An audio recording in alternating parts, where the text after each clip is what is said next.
Gulf focus ആരംഭിക്കുന്ന എല്ലാ പ്രേക്ഷകർക്കും സ്വാഗതം. വിശദമായ വാർത്തകളിലേക്ക്. സൗദി ജയിലിൽ കഴിയുന്ന കോഴിക്കോട് സ്വദേശി അബ്ദുൾ റഹീമിന്റെ ജയിൽ മോചനം നീളും. മോചന ഹർജി പരിഗണിക്കുന്നത് റിയാദ് കോടതി വീണ്ടും മാറ്റി. ചില കാര്യങ്ങളിൽ കൂടി വ്യക്തത വരുത്തുന്നതിന്റെ ഭാഗമായാണ് കേസ് നീട്ടിയതെന്നാണ് സൂചന. 4 ദിവസത്തിനകം കേസ് വീണ്ടും പരിഗണിക്കും. റിയാദ് ജയിലിൽ കഴിയുന്ന അബ്ദുറഹീമിന്റെ മോചന ഉത്തരവ് പ്രതീക്ഷിച്ച ദിവസമായിരുന്നു ഇന്ന്.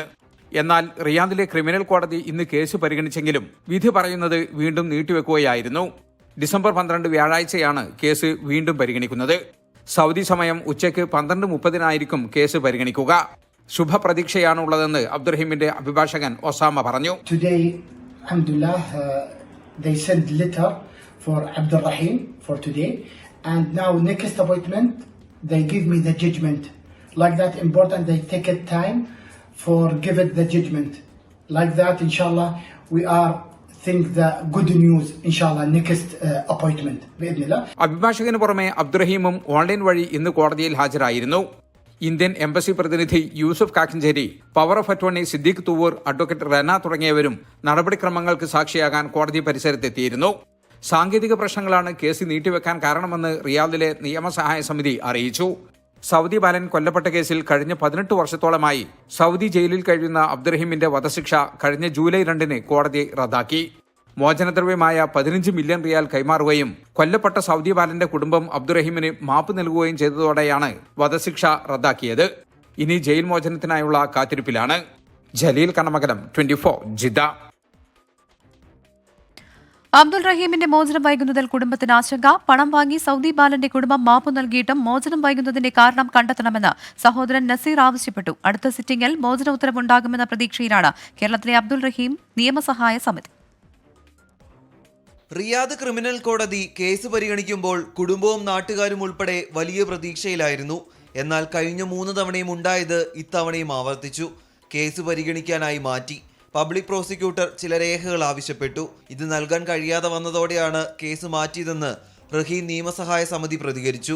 കുറച്ച് പേപ്പറുകളുണ്ട്, അതുകൂടി ഹാജരാക്കി കഴിഞ്ഞാൽ മാത്രമേ അടുത്ത സിറ്റിംഗിൽ അത് ക്ലിയർ ആവും എന്നുള്ളത് തന്നെയാണ്. പ്രോസിക്യൂഷനിലുള്ള ഈ നടപടികൾ പൂർത്തിയാവുക എന്നുള്ളത് മാത്രമാണ് ഇനി ബാക്കിയുള്ളത്.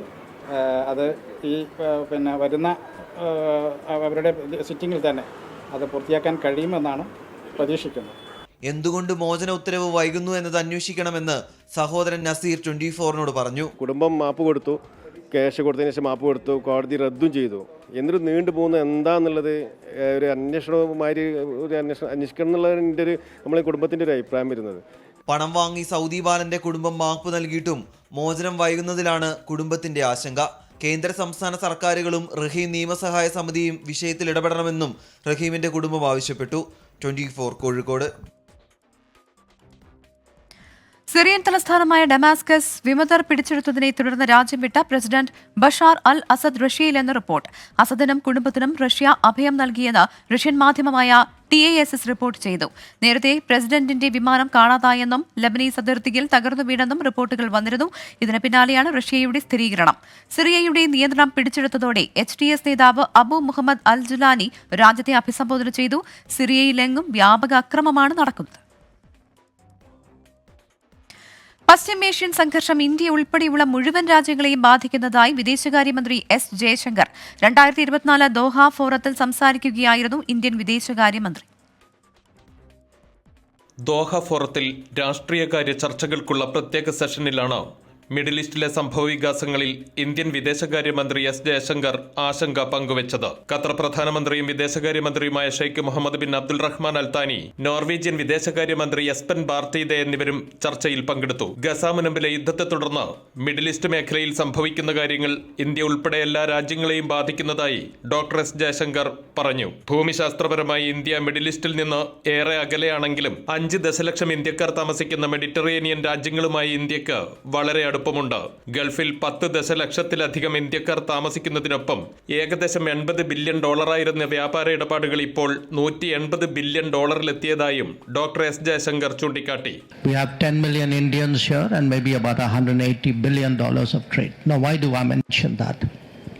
Because I think what's happening in Syria, what's happening in the larger region, what's happening in Gaza and Lebanon, and the combination of all of this there is a larger regional instability which is actually growing month on month. It is impacting, as a country on that. അതേസമയം ഗസയിലെ യുദ്ധം ഉൾപ്പെടെയുള്ള സംഭവങ്ങൾ പ്രാദേശിക തലത്തിൽ അസ്ഥിരതയുണ്ടാക്കുകയും അതിന്റെ അനന്തരഫലങ്ങൾ India ഉൾപ്പെടെയുള്ള രാജ്യങ്ങളെ ദോഷകരമായി ബാധിക്കുന്നുമുണ്ട്. വർദ്ധിക്കുന്ന ഷിപ്പിംഗ് ചെലവ്, ചരക്ക് നീക്കം, മറ്റനുബന്ധ കാര്യങ്ങൾ എന്നിവയിൽ ഇത് വളരെ പ്രകടമാണെന്നും അദ്ദേഹം പറഞ്ഞു. ഫലസ്തീനിലെ സംഘർഷം മേഖലയിലെ സുപ്രധാന വിഷയമാണെന്ന് ഊന്നിപ്പറഞ്ഞ ഡോക്ടർ ജയശങ്കർ സംഘർഷത്തിന്റെ നാടകീയമായ വികാസങ്ങളെക്കുറിച്ചും മുന്നറിയിപ്പ് നൽകി. ഈ വെല്ലുവിളികളും സംഘർഷങ്ങളും നേരിടുന്നതിന് നിരവധി മാറ്റങ്ങൾ ഉൾക്കൊള്ളുന്ന പുതിയ നയതന്ത്ര രീതികൾ വികസിപ്പിക്കേണ്ടതുണ്ടെന്നും അദ്ദേഹം കൂട്ടിച്ചേർത്തു.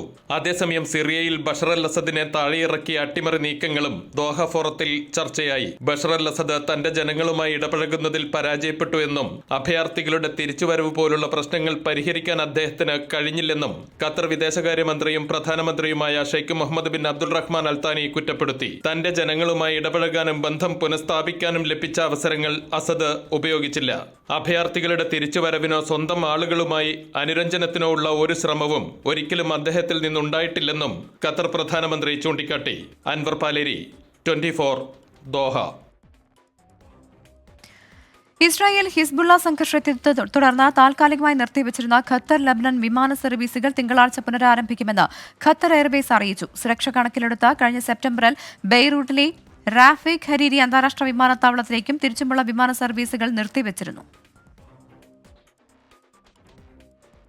കല ആർട്ട് കുവൈറ്റ് നിറം 2024 എന്ന പേരിൽ ചിത്രരചനാ മത്സരം സംഘടിപ്പിച്ചു. LKG മുതൽ 12ാം ക്ലാസ് വരെ 4 ഗ്രൂപ്പുകളിലായി 3000-ത്തിലധികം കുട്ടികൾ പങ്കെടുത്തു. കുവൈറ്റിലെ ഇന്ത്യൻ സ്കൂൾ കുട്ടികൾക്കായി അമേരിക്കൻ ടൂറിസ്റ്റുമായി സഹകരിച്ചാണ് പരിപാടി സംഘടിപ്പിച്ചത്. ഷെയ്ഖ് അബ്ദുൾ റഹ്മാൻ പരിപാടി ഉദ്ഘാടനം ചെയ്തു. പ്രിൻസിപ്പൽ ഗംഗാധർ ഷിർഷാദ്, ഗോസ്കോർ ലേണിംഗ് പ്രതിനിധി അമൽ ഹരിദാസ്, കല ആർട്ട് കുവൈറ്റ് പ്രതിനിധികളായ ശിവകുമാർ, അനീഷ് തുടങ്ങിയവർ പങ്കെടുത്തു. ഈ മാസം 30-ന് വിജയികളെ പ്രഖ്യാപിക്കും. ഖത്തറിലെ വനിതകളുടെ സംഘടനയായ നടുമുറ്റം കേന്ദ്ര എക്സിക്യൂട്ടീവ് അംഗങ്ങൾക്കും ഏരിയ നേതൃത്വങ്ങൾക്കുമായി നേതൃസംഗമം സംഘടിപ്പിച്ചു. നുവൈജിയിൽ നടന്ന സംഗമം പ്രസിഡന്റ് സന നസീം ഉദ്ഘാടനം ചെയ്തു. നടുമുറ്റം കേന്ദ്ര എക്സിക്യൂട്ടീവ് അംഗവും മുൻ പ്രസിഡന്റുമായ ആബിദ സുബൈർ, ജനറൽ സെക്രട്ടറി ഹത്വീമത്ത് തസ്നീം, മുൻ പ്രസിഡന്റും എക്സിക്യൂട്ടീവ് കമ്മിറ്റി അംഗവുമായ സജ്ന സാക്കി, നജ്ല നജീബ്, വാഹിദ എന്നിവർ സംസാരിച്ചു. ഇസ്ലാമിക പ്രസിദ്ധീകരണം ഷബാബ് വാരികയുടെ ഗോൾഡൻ ജൂബിലി പ്രഖ്യാപന സമ്മേളനത്തിന് വേദിയായി കോഴിക്കോട് കടപ്പുറം. ISMന്റെ നേതൃത്വത്തിലാണ് ഷബാബ് വാരിക പുറത്തിറങ്ങുന്നത്. 1975-ൽ ദ്വൈവാരികയായാണ് ഷബാബ് പുറത്തിറങ്ങിയത്. പിന്നീടത് വാരികയായി. ഷബാബ് വാരികയുടെ ഗോൾഡൻ ജൂബിലി പ്രഖ്യാപന സമ്മേളനമാണ് കോഴിക്കോട് കടപ്പുറത്ത് നടന്നത്. മുജാഹിദ് 10ാം സംസ്ഥാന സമ്മേളനത്തിന്റെ റിവ്യൂ പ്രകാശനവും നടന്നു. PK കുഞ്ഞാലിക്കുട്ടിയാണ് ഇത് നിർവഹിച്ചത്. സാമുദായിക ഭിന്നതയുണ്ടാക്കി അധികാരം പിടിക്കാൻ ചിലർ ശ്രമിക്കുന്നതായി PK കുഞ്ഞാലിക്കുട്ടി. എന്തിനെ ഷബാബ് പതിറ്റാണ്ടുകളായി എതിർത്തോ ഒരു പ്രസിദ്ധീകരണം കൊണ്ട് നമ്മൾ അല്ലെങ്കിൽ അതുപോലുള്ള കുറെ പ്രസിദ്ധീകരണം കൊണ്ട് ചേർത്ത് നിൽക്കാൻ സാധിക്കുമായിരുന്ന വിഷയം ഇന്ന് ആധുനിക സാങ്കേതിക വിദ്യ ഉപയോഗിച്ച് സർവശക്തിയോടും കൂടി ആളുകൾക്ക് അടിച്ചേൽപ്പിച്ച് സാമുദായികമായ ഡിവൈഡ് ഉണ്ടാക്കി അധികാരം പിടിച്ചെടുക്കാൻ, അതിവേഗം അധികാരം പിടിച്ചെടുക്കാൻ വേണ്ടിയുള്ള ശ്രമങ്ങൾ നടക്കുകയാണ്. അറിഞ്ഞോ അറിയാതെയോ ഒരുപാട് ആളുകൾ അതിൽ വീണുപോകുന്നു. ചടങ്ങിൽ യുവതാ പുസ്തക പ്രകാശനം ഡോക്ടർ ഫസൽ ഗഫൂർ നിർവഹിച്ചു. വിവിധ മേഖലകളിൽ നിന്നുള്ള പ്രമുഖരും പരിപാടിയുടെ ഭാഗമായി. 24 കോഴിക്കോട്. പത്മശ്രീ ജേതാവും ഇന്ത്യയിലെ ആദ്യത്തെ പാരലിമ്പിക്സ് സ്വർണ്ണ മെഡൽ ജേതാവുമായ മുരളീകാന്ത് പേഡ്കറിനെ ഖത്തർ ഇന്ത്യൻ കൾച്ചറൽ സെന്റർ ആദരിച്ചു. ICC അശോക ഹാളിൽ നടന്ന ചടങ്ങിൽ സാംസ്കാരിക വിഭാഗം മേധാവി നന്ദിനി അബ്ബഗൌനി വിശിഷ്ടാതിഥികളെ സ്വീകരിച്ചു. ICC vice president Subrahmanyan Hebbagelu, advocate Jafar Khan, ICC managing committee അംഗങ്ങൾ, കമ്മ്യൂണിറ്റി നേതാക്കൾ തുടങ്ങിയവർ പങ്കെടുത്തു. അമേരിക്കയിലെ മലയാളി സുഹൃത്തുക്കൾ ചേർന്ന് നിർമ്മിച്ച അഥർവം എന്ന മിസ്റ്ററി ത്രില്ലർ ശ്രദ്ധേയമാകുന്നു. രാകേഷ് ഗോപാലകൃഷ്ണനാണ് ചിത്രത്തിന്റെ സംവിധാനം നിർവഹിച്ചിരിക്കുന്നത്. ഒരു സിനിമയേക്കാൾ അപ്പുറം ഒരു പ്രവാസി മലയാളി കൂട്ടായ്മയുടെ സ്നേഹവും അധ്വാനവും നിറഞ്ഞ ഒരു പാഷൻ പ്രൊജക്ടാണ് അഥർവം എന്ന ഷോർട്ട് ഫിലിം. 2 IT ഉദ്യോഗസ്ഥരുടെ ജീവിതത്തിൽ നടക്കുന്ന ഉദ്വേഗജനകമായ ചില സംഭവങ്ങളെ ആസ്പദമാക്കിയാണ് ഷോർട്ട് ഫിലിം. മരിച്ച നിലയിൽ കണ്ടെത്തിയ ADM കെ നവീൻ ബാബുവിന്റെ അടിവസ്ത്രത്തിൽ രക്തക്കറ ഉണ്ടായിരുന്നുവെന്ന് പോലീസ് ഇൻക്വസ്റ്റ് റിപ്പോർട്ട്. എന്നാൽ പോസ്റ്റ്മോർട്ടം റിപ്പോർട്ടിൽ രക്തക്കറയുടെ പരാമർശമില്ല.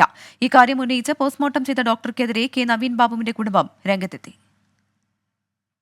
ഒക്ടോബർ 15-ന് കണ്ണൂർ ടൗൺ പോലീസ് തയ്യാറാക്കിയ ഇൻക്വസ്റ്റ് റിപ്പോർട്ടിലാണ് രക്തക്കറ പരാമർശം. എന്നാൽ പോസ്റ്റ്മോർട്ടം റിപ്പോർട്ടിലും FIR-ലും ഇക്കാര്യം പറയുന്നില്ല. കെ നവീൻ ബാബുവിന്റെ അടിവസ്ത്രത്തിൽ രക്തക്കറയുണ്ടായിരുന്നുവെന്നാണ് ഇൻക്വസ്റ്റ് റിപ്പോർട്ടിൽ പറയുന്നത്. ഇക്കാര്യം ചൂണ്ടിക്കാട്ടി പോസ്റ്റ്മോർട്ടം ചെയ്ത ഡോക്ടർക്കെതിരെ കെ നവീൻ ബാബുവിന്റെ കുടുംബം രംഗത്തെത്തി. പോസ്റ്റ്മോർട്ടം ചെയ്ത ഡോക്ടർ ഇൻക്വസ്റ്റ് റിപ്പോർട്ട് വായിച്ചു നോക്കിയില്ലെന്ന് ബന്ധു അനിൽ പി നായർ. പോസ്റ്റ്മോർട്ടത്തിൽ ആ രക്തക്കറയൊക്കെ പറ്റി പരാമർശിക്കേണ്ടതായിരുന്നു. ഒരു മുറിവില്ലാതെ രക്തം ഉണ്ടാവില്ലല്ലോ. അത് ശരീരത്തിൻ്റെ ഏത് ഭാഗത്താണെന്ന് തീർച്ചയായിട്ടും പരിചയസമ്പന്നനായ ഒരു ഡോക്ടർ രേഖപ്പെടുത്തേണ്ടതാണ്. കെ നവീൻ ബാബുവിന്റെ മരണത്തിൽ ദുരൂഹതയുണ്ടെന്നാണ് കുടുംബത്തിന്റെ ആരോപണം. ഇക്കാര്യത്തിൽ CBI അന്വേഷണം വേണമെന്നും കുടുംബം ആവശ്യപ്പെടുന്നു. എന്നാൽ നവീൻ ബാബുവിന്റേത് ആത്മഹത്യയെന്നാണ് ഹൈക്കോടതിയിൽ നൽകിയ സത്യവാങ്മൂലത്തിൽ സർക്കാർ പറയുന്നത്. 24 പത്തനംതിട്ട. ഹൈദരാബാദിൽ അല്ലു അർജുൻ ചിത്രം പുഷ്പ 2വിന്റെ പ്രദർശനത്തിനിടെയുണ്ടായ സംഘർഷവുമായി ബന്ധപ്പെട്ട് 3 പേർ അറസ്റ്റിലായി. സന്ധ്യ തിയേറ്റർ ഉടമ, മാനേജർ, സെക്യൂരിറ്റി ചീഫ് എന്നിവരെയാണ് അറസ്റ്റ് ചെയ്തത്.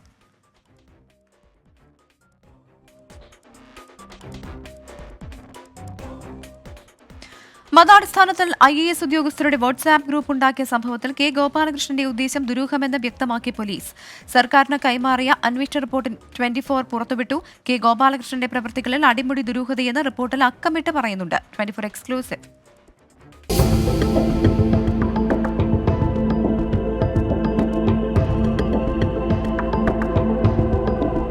സംസ്ഥാനത്തെ ഒരു IAS ഉദ്യോഗസ്ഥൻ മതങ്ങളുടെ പേരിൽ വാട്സപ്പ് ഗ്രൂപ്പ് ഉണ്ടാക്കിയത് മാത്രമാണോ ഈ വിവാദം? അല്ലെന്ന് സംസ്ഥാന പോലീസ് തന്നെ കണ്ടെത്തിയ ഈ റിപ്പോർട്ടിൽ പറയും. ഫോൺ ഹാക്ക് ചെയ്യപ്പെട്ടുവെന്നും അതേ ദിവസം തന്നെ ഫോൺ ഫോർമാറ്റ് ചെയ്തുവെന്നുമുള്ള കെ ഗോപാലകൃഷ്ണന്റെ വാദത്തിൽ തുടങ്ങുന്നു നുണകളുടെ കോട്ട. മല്ലു ഹിന്ദു ഓഫീസർ ഗ്രൂപ്പ് എന്ന പേരിൽ വാട്സപ്പ് ഗ്രൂപ്പ് പ്രചരിച്ചതായിരുന്നു വിവാദങ്ങളുടെ തുടക്കം. ഗ്രൂപ്പിന്റെ അഡ്മിൻ വ്യവസായ വകുപ്പ് ഡയറക്ടറായിരുന്ന കെ ഗോപാലകൃഷ്ണൻ. വിവാദമായതിനു പിന്നാലെ മല്ലു മുസ്ലിം ഓഫീസർ ഗ്രൂപ്പ് എന്ന പേരിൽ മറ്റൊരു ഗ്രൂപ്പുമുണ്ടായി. ഇതോടെ വിവാദം കത്തിക്കയറി. അന്ന് ഗോപാലകൃഷ്ണൻ പറഞ്ഞത് ഇതായിരുന്നു: ഒരു സമുദായത്തെ സംഘങ്ങൾ മാത്രം ഉണ്ടായിരുന്നില്ല, അതിൽ മറ്റു സമുദായത്തിലുള്ളവരും ഉണ്ടായിരുന്നു. ഏകദേശം ഒരു 11 ഗ്രൂപ്പ് അങ്ങനെ ഉണ്ടായിരുന്നു. പിന്നെ പറ്റനെ ഞാൻ അപ്പോൾ തന്നെ എല്ലാ ഗ്രൂപ്പും ഡിലീറ്റ് ചെയ്തു. എൻ്റെ കോൺടാക്ട്സ് മുഴുവനും ഉള്ളതാണ് ഉണ്ടായിരുന്നു. ഞാൻ അഡ്മിൻ ആയിരുന്നാണ് അവർ പറഞ്ഞതിന് ശേഷമാണ് ഞാൻ കണ്ടത്. കെ ഗോപാലകൃഷ്ണ IAS ഇപ്പറഞ്ഞതൊക്കെ കള്ളമാണ്. ഒക്ടോബർ 31-ന് വിവാദ വാട്സപ്പ് ഗ്രൂപ്പ് പ്രത്യക്ഷപ്പെടുന്നു. സഹപ്രവർത്തകർ ശ്രദ്ധയിൽപ്പെടുത്തുന്നു. ആദ്യം ഫോൺ സ്വിച്ച് ഓഫ് ചെയ്തു, പിന്നാലെ ഫോൺ ഫോർമാറ്റ് ചെയ്തു. പക്ഷേ പോലീസ് അന്വേഷണത്തിൽ കണ്ടെത്തിയത് ഇതൊന്നുമല്ല. വിവാദങ്ങൾക്ക് പിന്നാലെ കെ ഗോപാലകൃഷ്ണൻ പോലീസിൽ പരാതി നൽകുന്നത് നവംബർ 4-ന്. അന്ന് തന്നെ ഹാക്ക് ചെയ്യപ്പെട്ടുവെന്ന് പരാതി നൽകിയ മൊബൈൽ ഫോൺ കൈമാറാൻ പോലീസ് ആവശ്യപ്പെട്ടിരുന്നു. എന്നാൽ അടുത്ത ദിവസം നവംബർ 5-നാണ് ഒരു ഐഫോൺ പോലീസിന് കൈമാറിയത്. ആ ഫോണിൽ വാട്സപ്പ് ഉപയോഗിച്ചിരുന്നില്ലെന്ന് പോലീസ് മനസ്സിലാക്കി. പിന്നാലെ വീണ്ടും ഫോൺ ഹാജരാക്കാൻ ആവശ്യപ്പെട്ടു. നവംബർ 6-ന് വീണ്ടും സാംസങ് ഫോൺ പോലീസിന് കൈമാറി. പോലീസ് മെറ്റയിൽ നിന്നും ഗൂഗിളിൽ നിന്നും വിവരങ്ങൾ തേടി ഫോറൻസിക് പരിശോധന നടത്തി. ആ പരിശോധനാ വിവരങ്ങളും റിപ്പോർട്ടിലുണ്ട്. കെ ഗോപാലകൃഷ്ണൻ ആദ്യമായി ഫോൺ ഫോർമാറ്റ് ചെയ്തത് ഒക്ടോബർ 31-നല്ല. പകരം പോലീസിന് പരാതി നൽകിയതിന് തലേ ദിവസം നവംബർ 3-ന് ആദ്യം ഫോൺ ഫോർമാറ്റ് ചെയ്തു. പിന്നീട് ശരിക്കുള്ള ഫോൺ പോലീസിന് കൈമാറിയ നവംബർ 6-ന് രാവിലെ 2 തവണ ഗോപാലകൃഷ്ണൻ ഫോൺ ഫോർമാറ്റ് ചെയ്തു. ഫോറൻസിക് പരിശോധനയ്ക്ക് മുൻപേ പലതവണ ഫോൺ ഫോർമാറ്റ് ചെയ്തതിൽ ദുരൂഹതയുണ്ടെന്ന് പോലീസ് തന്നെ പറയുന്നു. ഹാക്കിംഗ് തെളിയിക്കുന്ന തരിമ്പ് തെളിവ് പോലുമില്ലെന്നും പോലീസ് റിപ്പോർട്ടിലുണ്ട്. ഈ റിപ്പോർട്ടാണ് സംസ്ഥാന പോലീസ് മേധാവി ചീഫ് സെക്രട്ടറിക്ക് കൈമാറിയത്. എന്നാൽ ചീഫ് സെക്രട്ടറിയുടെ ചാർജ് മെമ്മോയിൽ വ്യാജ പരാതി നൽകിയതോ മറ്റൊരു വാട്സപ്പ് ഗ്രൂപ്പ് ഉണ്ടാക്കിയതോ പരാമർശിച്ചിട്ട് പോലുമില്ല. കേവലം ഒരു സസ്പെൻഷനിൽ ഒതുക്കേണ്ട കുറ്റം മാത്രമാണോ കെ ഗോപാലകൃഷ്ണൻ ചെയ്തത്? വ്യാജ പരാതി നൽകി പോലീസിനെ തെറ്റിദ്ധരിപ്പിച്ചതിന് കേസെടുക്കേണ്ടേ? പോലീസ് തന്നെ ദുരൂഹത പറഞ്ഞിട്ടും ചീഫ് സെക്രട്ടറിയുടെ ചാർജ് മെമ്മോയിൽ എന്തുകൊണ്ട് അതൊന്നും പരാമർശിച്ചില്ല? കെ ഗോപാലകൃഷ്ണനെ സംരക്ഷിക്കാൻ സംസ്ഥാനത്ത് ഒരു ഉദ്യോഗസ്ഥ ലോബിയുണ്ടോ? ചോദ്യങ്ങൾ പലതാണ്. ഉത്തരം നൽകേണ്ടത് സർക്കാരും. വിപിൻ വേളിക്കും രാജ്കിരണിനും ശ്രീജുനുമൊപ്പം ഷഫീദ് റാവുത്തർ, 24 തിരുവനന്തപുരം. ഉന്നത ഉദ്യോഗസ്ഥർക്കെതിരെ സമൂഹമാധ്യമങ്ങളിലൂടെ നടത്തിയ വിമർശനങ്ങളിൽ N പ്രശാന്ത് IASന് ചാർജ് മെമ്മോ നൽകി സർക്കാർ. പരസ്യ വിമർശനം ഉന്നയിച്ചതിനാണ് നടപടി. സസ്പെൻഷനിലായ ശേഷവും മാധ്യമങ്ങൾക്ക് അഭിമുഖം നൽകിയതും ചാർജ് മെമ്മോയിൽ ചൂണ്ടിക്കാട്ടുന്നു. ചീഫ് സെക്രട്ടറിയാണ് ചാർജ് മെമ്മോ നൽകിയത്. സസ്പെൻഷനുള്ള കാരണങ്ങൾ ചാർജ് മെമ്മോയിൽ വിശദീകരിക്കുന്നുണ്ട്. 1 മാസത്തിനുള്ളിൽ വിശദീകരണം നൽകണമെന്നാണ് നിർദ്ദേശം. ഇന്നലെയാണ് N പ്രശാന്ത് ചാർജ് മെമ്മോ കൈപ്പറ്റിയത്. മുനമ്പം വഖഫ് ഭൂമിയെ ചൊല്ലി UDF-ൽ തർക്കം. മുൻപത്തേത് വഖഫ് ഭൂമി അല്ലെന്ന പ്രതിപക്ഷ നേതാവ് VD സതീശന്റെ പ്രസ്താവന തള്ളി മുസ്ലിം ലീഗ് നേതാവ് KM ഷാജി രംഗത്തെത്തി. ലീഗിന്റെ നിലപാട് പാണക്കാട് സാദിഖ് അലി ശിഹാബ് തങ്ങൾ പറഞ്ഞിട്ടുണ്ടെന്ന് PK കുഞ്ഞാലിക്കുട്ടി പറഞ്ഞു. വഖഫ് നിയമ ഭേദഗതി ഉടൻ നടപ്പാക്കുമെന്ന് BJP നേതാവ് പ്രകാശ് ജാവദേക്കർ വ്യക്തമാക്കി. ഈ സർക്കാർ കുത്തിപ്പൊക്കിയ വിഷയമാണിത്. ഒരാവശ്യമില്ലാതെ കുത്തിപ്പൊക്കിയ വിഷയം. അത് കേരളത്തിൽ ക്രൈസ്തവരും ഇസ്ലാം മത വിശ്വാസികളും തമ്മിലുള്ള ഒരു ഭിന്നിപ്പുണ്ടാക്കുന്നതിനുള്ളൊരു കാരണമാക്കി സംഘപരിവാർ ശക്തികൾ മാറ്റുക. മുനമ്പത്തേത് വഖഫ് ഭൂമിയല്ലെന്ന VD സതീശന്റെ പ്രസ്താവനയാണ് മുസ്ലിം ലീഗ് നേതാവ് KM ഷാജി തള്ളിയത്. പ്രതിപക്ഷ നേതാവ് പറഞ്ഞത് അദ്ദേഹത്തിന്റെ അഭിപ്രായമാണ്. മുനമ്പത്തേത് വഖഫ് ഭൂമിയല്ലെന്ന് പറയാൻ കഴിയില്ലെന്ന് KM ഷാജി. ഇവിടെ പ്രതിപക്ഷ നേതാവ് പറഞ്ഞു, അദ്ദേഹത്തിന്റെ അഭിപ്രായം പറഞ്ഞു, അത് വഖഫ് ഭൂമിയല്ല. മുസ്ലിം ലീഗിന് അഭിപ്രായമില്ല, അത് വഖഫ് ഭൂമിയല്ലെന്ന് പറയാനും പറ്റില്ല. ഫാറൂഖ് കോളേജിന്റെ അധികൃതർ പറയുന്നത് അത് വഖഫ് ഭൂമിയല്ലെന്നാണ്. അത് പറയാൻ അവർക്ക് എന്താ അവകാശമുള്ളത്?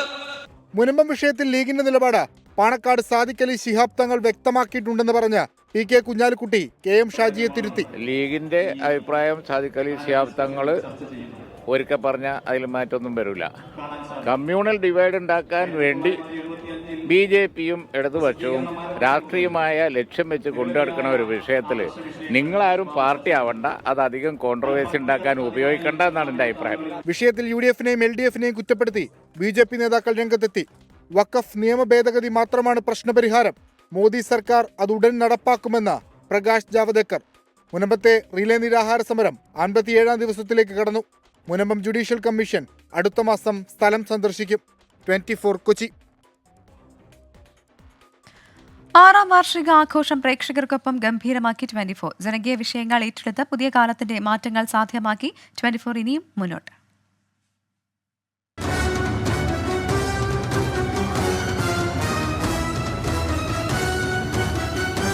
Hello, good morning.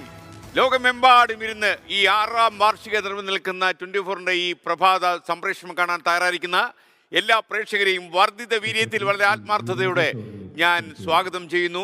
2018 ഡിസംബർ 8-ാം തീയതി രാവിലെ ഞാൻ നിങ്ങളുടെ മുന്നിൽ നിൽക്കുമ്പോൾ ഞാൻ പറഞ്ഞു ഏറ്റവും വലിയ സന്തോഷത്തിലാണ് ഞാൻ നിൽക്കുന്നത് എന്ന്.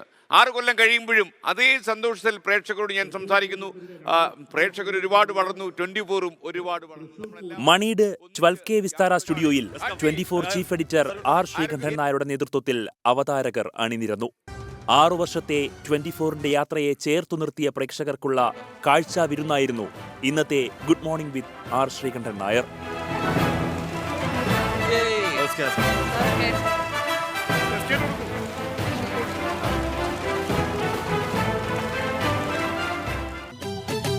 കസ്തൂരി എന്റെ കസ്തൂരി അഴകിന് ശിങ്കാരി കളിയാടാൻ മച്ചാനെ പൊന്നു മച്ചാനെ മിൻവിരി മാറത്ത് പടരാൻ മോഹം. 6ാം വാർഷിക വേളയിൽ നമ്മുടെ പ്രിയപ്പെട്ട പ്രേക്ഷകരുടെ ഗോപിക്ക് എന്താ പറയാൻ? നമ്മുടെ ഉത്തരവാദിത്തം കൂടിക്കൂടി വരുന്നു ഓരോ വർഷം കഴിയുന്തോറും. കാരണം മത്സരം കൂടുന്നു. മത്സരം കൂടുന്നു. പിന്നെ മാത്രമല്ല നമ്മളിൽ നിന്ന് പുതുമകൾ പ്രതീക്ഷിക്കുന്നുള്ളതാണ്. കാരണം പുതുമകൾ കൊണ്ടുവന്ന ചാനൽ എന്നതാണ് 24ന് വേറിട്ട് നിർത്താൻ. മലയാള ദൃശ്യമാധ്യമ രംഗത്ത് അടിമുടി മാറ്റത്തിന് തുടക്കം കുറിച്ചതിന്റെ 6 വർഷത്തിന്റെ ആനിവേഴ്സറി എന്ന തരത്തിലേക്കാണ് ഞാൻ ഇതിനെ അടയാളപ്പെടുത്തുന്നത്. നാഴികക്കല്ലുകൾ ഓരോന്നായി പിന്നിട്ട് ഇങ്ങനെ നമ്മൾ തുടക്കത്തിൽ പറഞ്ഞ പോലെ 24 ഒത്തിരി വളർന്നു, പ്രേക്ഷകരും വളർന്നു. നമ്മൾ വാർത്തകളിൽ പക്ഷം പിടിക്കുന്നില്ല എന്ന് നമ്മൾ പറയുന്നില്ല. നമ്മൾ വാർത്തകളിൽ പക്ഷം പിടിക്കുന്നുണ്ട്. അത് പക്ഷേ ജനപക്ഷമാണ്. 6 വർഷത്തിനിടയിൽ ഇസ്രായേൽ യുദ്ധവും ഉക്രൈൻ യുദ്ധവും നമ്മൾ വളരെ ഇതായിട്ട് ആദ്യം റിപ്പോർട്ട് ചെയ്യുകയും ആഘോഷവേളയിൽ പ്രേക്ഷകരും ലൈവായി കൂടെ കൂടി. ഞാൻ ഈ 24 വന്ന ശേഷമാണ് ഞാൻ ഈ മാധ്യമങ്ങൾ നമ്മൾ ഈ വാർത്ത തന്നെ ശ്രദ്ധിക്കാൻ തുടങ്ങിയത്. എല്ലാരെയും ഞാൻ കുറച്ചുപേരെ നേരിട്ട് കണ്ടിരുന്നു. കഴിഞ്ഞ തവണ പ്രേക്ഷക സംഗമത്തിന് ഞാൻ എറണാകുളത്ത് എത്തിയിരുന്നു. നാട്ടിൽ ന്യൂസിലൻഡിൽ 24 ഒക്കെ കാണുന്നുണ്ടോ ആളുകള്? എന്റെ ഹസ്ബൻഡ് സ്ഥിരം കാണുന്ന ഒരു ചാനലാണ് 24. ജില്ലാ കേന്ദ്രങ്ങളിലും ബ്യൂറോകളിലും മധുരം വിതരണം ചെയ്ത് പിറന്നാൾ ആഘോഷം.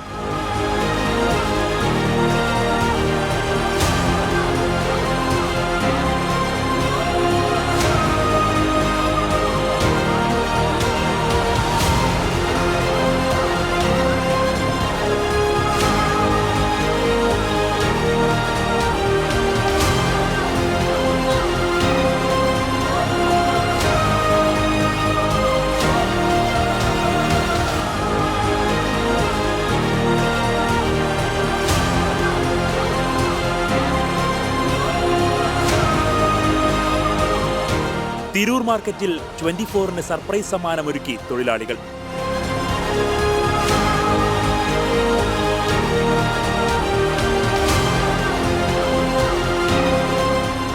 ഈ 6ാം വർഷത്തിലേക്ക് കടക്കുന്ന 24-ന് ആദ്യം തന്നെ ഞങ്ങൾ ആശംസകൾ നേരെയാണ്. വിശ്വാസത്തോട് കൂടിയിട്ട് മാധ്യമപ്രവർത്തനം നടത്തുന്ന ചാനലുകളിൽ ഏറ്റവും പ്രധാനപ്പെട്ട ചാനലാണ് 24. 6 വർഷം പിന്നിടുമ്പോൾ ജനപക്ഷ മാധ്യമ പ്രവർത്തനം കൂടുതൽ കരുത്തോടെ തുടരുകയാണ്. നാടിന് വഴികാട്ടിയായി ഇനിയും മുന്നോട്ട്. നമുക്ക് തകർക്കണം, അടിച്ച് പൊളിക്കണം.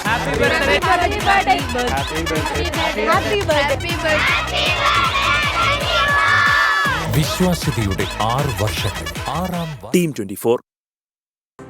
ആഗോള സുറിയാനി സഭ പരമാധ്യക്ഷൻ ഇഗ്നാത്തിയോസ് എബ്രേം രണ്ടാമൻ പാത്രിയാർക്കീസ് ബാവയുടെ കേരള സന്ദർശനം വെട്ടിച്ചുരുക്കി. സിറിയയിലെ ആഭ്യന്തര കലഹത്തിന്റെ പശ്ചാത്തലത്തിലാണ് തീരുമാനം. 10 ദിവസത്തെ സന്ദർശനത്തിനായി എത്തിയ ബാവ ചൊവ്വാഴ്ച മടങ്ങും. രാവിലെ 9 മണിക്ക് കൊച്ചി വിമാനത്താവളത്തിൽ നിന്നും ദുബായിലേക്കും തുടർന്ന് ദമാസ്കസിലേക്കും തിരിക്കും. സിറിയയിലെ സംഘർഷ സാഹചര്യത്തിൽ പാത്രിയാർക്കീസ് ബാവയുടെ സാന്നിധ്യം അനിവാര്യമെന്ന് ഡോക്ടർ കുര്യാക്കോസ് മാർ തെയോഫിലോസ് പറഞ്ഞു. ഭാരത സന്ദർശനം ഈ മാസം 17-ാം തീയതി വരെ ആയിരുന്നു നമ്മൾ യഥാർത്ഥമായിട്ട് പ്ലാൻ ചെയ്തിരുന്നത്. എന്നാൽ സിറിയയിലെ ഇപ്പോഴത്തെ പരിതസ്ഥിതികൾ നമുക്കെല്ലാവർക്കും അറിയാം. അവിടെ പരിശുദ്ധ പാത്രിയാർക്കീസ് ബാവയുടെ സാന്നിധ്യം സഭാമക്കൾക്കും ആ ദേശത്തിനും അത്യാവശ്യമായ ഒരു സാഹചര്യം വന്നിരിക്കുന്നതുകൊണ്ട് ഇപ്പോഴത്തെ ക്രമീകരണമനുസരിച്ച് ചൊവ്വാഴ്ച രാവിലെ പരിശുദ്ധ പാത്രിയാർക്കീസ് ബാവ മടങ്ങത്തക്ക രീതിയിലാണ് ക്രമീകരണങ്ങൾ ചെയ്തിരിക്കുന്നത്. വനവിഭവങ്ങളുമായി തിരുവനന്തപുരം അഗസ്ത്യാർകൂടത്തെ ഗോത്രവിഭാഗമായ കാണിക്കാർ ഇത്തവണയും ശബരിമല ദർശനം നടത്തി. വർഷത്തിൽ ഒരിക്കൽ മാത്രമാണ് ഇവർ കാടിറങ്ങി ശബരിമലയിൽ എത്തുന്നത്. അയ്യപ്പ ദർശനം ഒരിക്കൽ കൂടി സഫലമായതിന്റെ സന്തോഷത്തിലാണ് ഇവർ.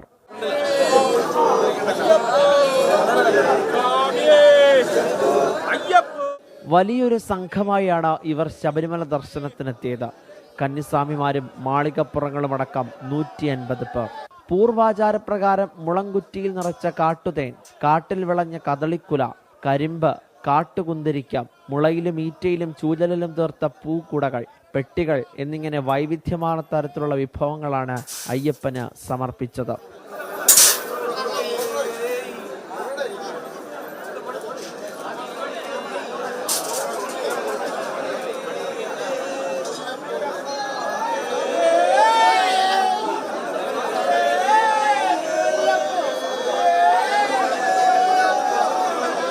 കാലങ്ങളായി പിന്തുടരുന്ന ആചാരങ്ങൾ തുടർന്നു കൊണ്ടുപോകാൻ കഴിയുന്നതിൽ സന്തോഷമുണ്ടെന്ന് സംഘത്തിലെ ഗുരുസ്വാമി വിനോദ്.